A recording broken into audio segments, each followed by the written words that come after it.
નમસ્કાર મિત્રો, સ્વાગત છે તમારું આપણી આ યુટ્યુબ ચેનલમાં જેનું નામ છે ગુજરાતી જીકેની જમાવટ। તો આ રાજ્ય સરકારના કોન્ટ્રાક્ટ કર્મચારીઓને સરકાર દ્વારા અનેરી ભેટ આપવામાં આવી છે। મિત્રો, નવા નાણાકીય વર્ષની શરૂઆતમાં જ્યારે નાણામંત્રી અને નાણાં વિભાગ દ્વારા રાજ્ય સરકારના આ વિભાગના કોન્ટ્રાક્ટ કર્મચારીઓની રાવ સાંભળવામાં આવી હતી।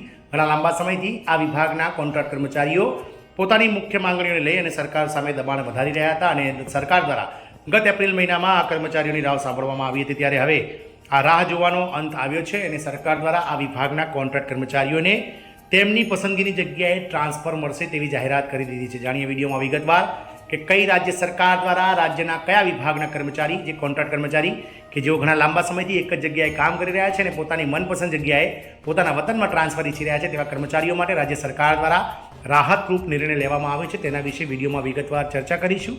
તો વિડીયોના અંત સુધી આપ બન્યા રહો અને જો આપ અમારી ચેનલમાં પહેલીવાર વિડીયો જોતા હોય, નવા સબસ્ક્રાઈબર હોય તો ચેનલને લાઇક, શેર અને સબસ્ક્રાઈબ કરવાનું ભૂલશો નહીં, જેથી કરીને ચેનલ પર મૂકવામાં આવતા આવા કોન્ટ્રાક્ટ કર્મચારી, માનદ વેતન કર્મચારી તેમજ મિત્રો પગાર વધારાના ન્યૂઝ અને સરકારી કર્મચારી પેન્શનર્સ વગેરેના સમાચાર તમને અમારા ચેનલના પ્લેટફોર્મ પરથી એકદમ સરળતાથી ઉપલબ્ધ થઈ જાય।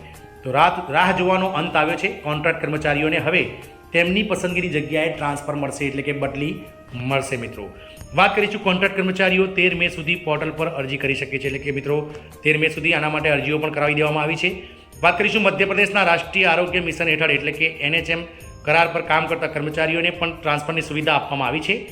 30,000થી વધુ કર્મચારીઓને આનો લાભ મળશે। કોન્ટ્રાક્ટ કર્મચારીઓ 13 મે સુધીમાં આના માટે અરજી પણ કરી દીધી છે। પ્રક્રિયા સમજવા માટે એક માર્ગદર્શિકા પણ જારી કરવામાં આવી છે। અધિકારીઓના જણાવ્યા અનુસાર કોન્ટ્રાક્ટ કર્મચારીઓ ફક્ત તેમના NHM આઈડીથી ટ્રાન્સફર માટે લોગિન કરી શકશે। મુખ્ય કારણ પસંદ કરવું પડશે।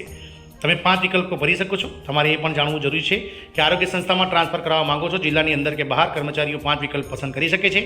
એકવાર અરજી સબમિટ થયા પછી પ્રિન્ટઆઉટ લેવું, તેના પર સહી કરવી અને તેની ફરીથી પોર્ટલ પર અપલોડ કરવી ફરજિયાત છે। મિત્રો, સરકાર સુવિધા પૂરી પાડી રહી છે। નોંધનીય છે કે કરાર પર કામ કરતા કર્મચારીઓને સામાન્ય રીતે બદલી કરવામાં આવતી નહોતી, કારણ કે તેમના કરારમાં આ માટેની કોઈ જોગવાઈ કરવામાં આવી નથી, પરંતુ સરકારે નિયમિત કર્મચારીઓની જેમ કોન્ટ્રાક્ટ કર્મચારીઓની સુવિધાઓમાં વધારો કર્યા પછી આ સુવિધા આપવાની વાત કરી છે। મિત્રો, આમ મધ્યપ્રદેશના NHM એટલે કે મિત્રો રાષ્ટ્રીય જે આરોગ્ય મિશન છે, નેશનલ હેલ્થ મિશન યોજના અંતર્ગત જે કામ કરતા કર્મચારીઓ છે કે જેઓ 30,000થી વધારે છે, તેમને મધ્યપ્રદેશના આરોગ્ય વિભાગ દ્વારા તેમની મનપસંદ જગ્યાએ બદલી આપવાનો અતિ મહત્વનો નિર્ણય લેવામાં આવ્યો છે। ઘણા લાંબા સમયથી આ કર્મચારીઓ સરકાર સમક્ષ તેમજ આરોગ્ય મંત્રી સમક્ષ પોતાની જે મુખ્ય માંગણીઓ છે તેમાંની એક જે છે મિત્રો પસંદગીની જગ્યાએ બદલી, તેને લઈ અને મિત્રો રાવ ઉઠાવી રહ્યા હતા, માંગણી કરી રહ્યા હતા, જેને સરકારે અંતે કબૂલ લીધી છે। જય હિન્દ, અસ્તુ।